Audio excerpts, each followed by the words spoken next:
2.5 months that I was on Idol was probably the craziest, most like intense boot camp I'd ever been a part of, and I walked out of there.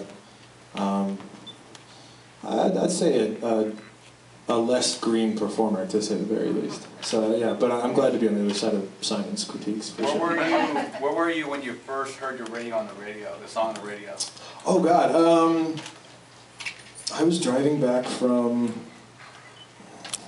I think I was driving back from medieval times in Orange County. I just bought a. That's good. Yeah, I just bought a sword. And was to slayeth the dragon. I still have the sword, it's in my garage. But yeah, I remember hearing it on the radio, and I was like, well, all right, well, there's that. You know, I mean, I was excited, but it was just, how do you react to that? I don't know, strange. Scream, jump up and down, freak out. Well, not on the 101. Have you been paying attention to Idol at all this season? I have. Getting closer to the finale, you have a pick? I'm sorry? Getting closer to the finale, do you have a pick? I should have one. I think if you go off Twitter followers, Scotty. If you go off, I don't know. I gotta think that Haley's got something going on. Like there seems to be this groundswell of support for her at the right time. But it could also be Lauren. Do you see what I did there? Who had the gum question? Who had the gum question? I did. Oh. Go ahead and ask it, girl. You're standing up. Okay. I've been to several concerts and noticed that Awesome, you thank chew you. gum. Yes. And I'm just wondering if it's ever fallen out of your mouth during a concert, and if so, what did you do about it? It has. It has. It depends on where it ends up. If it ends up in front of me, I usually just leave it alone. If it ends up behind me, the last thing you want to do is step in the gum. So, you know, pick it up after the song and hope nobody else steps on it, I guess. Yeah. You know, I think, I don't know, I started doing that maybe like a month into the last tour. And it was just, I was getting like dry mouth on stage all the time. Saliva? Say what? What? Get your saliva. Get some saliva going, yeah. You got dry mouth. Yeah, and then it just kind of became a crutch. I mean, but the weird thing about it is, for me, like, it has to be cinnamon gum.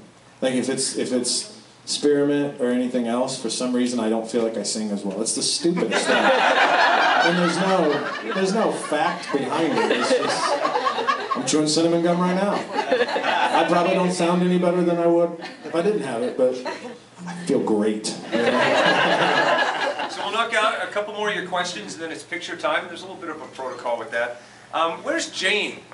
Here? Jane, are you there? Yeah. All right, What's Jane, up? next to me you have the most creative writing I've ever seen. So all I can make out is something about clothing and maybe speakers and significance. Okay. I'll try and explain. I like that he said creative. That was good. That's a nice way of putting it. What I was trying to ask was, some of your fans who are very analytical have been trying to determine whether there was special significance to the image on the cover of the album, This Loud Morning, Okay. with the speakers in the grass, and any special significance to that. Is it symbolic of anything? I'm really into speakers. No, I don't. Any significance to the items of clothing that you were wearing?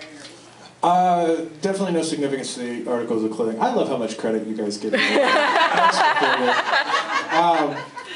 Now the image itself was just, I wanted, the original thought was to have the speakers coming out of the ocean, kind of like while the sun was rising, just kind of to be significant of, you know, morning and it's loud. But the ocean, you know, taking pictures at the beach represents a whole slew of problems that I wasn't aware of, you know, like sand in the lens and all that crazy stuff. So we moved it to a field. And then it's funny, the picture, we actually got there and the sun was, we did it at sunset instead of sunrise. Trickery, I know. And just go ahead and sleep in. And then as we were taking the photos, it got overcast, and so that picture is actually overcast. So implementation was a little off, thanks Mother Nature, but that was the intention, I suppose. Thanks for the credit, though. So once again, It's give these guys a about big round of mythology applause. and